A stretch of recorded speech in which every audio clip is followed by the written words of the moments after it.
Hi everyone, welcome back to the channel. In today's video, I'll show you how to fix the Play Store, downloading pending problem on Android in simple steps. So let's dive in. Step 1. Check internet connection. First, check your internet connection. Make sure Wi-Fi or mobile data is working properly.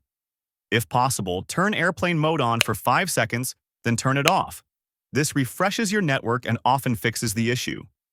Step 2. Clear Play Store cache. Now go to Settings on your phone. Scroll down and tap on Apps. Next, tap on Manage Apps. Scroll down and tap on Google Play Store. Tap on Storage, then tap Clear Cache. Do the same for Google Play Services and Google Services Framework. This removes temporary errors. Step 3. Restart your phone. Finally, restart your phone. After restarting, open the Play Store and try downloading the app again. The problem should be fixed now. That's it. Your Play Store. Download pending problem should be solved. If this video helped you, like, share, and subscribe for more Android tips.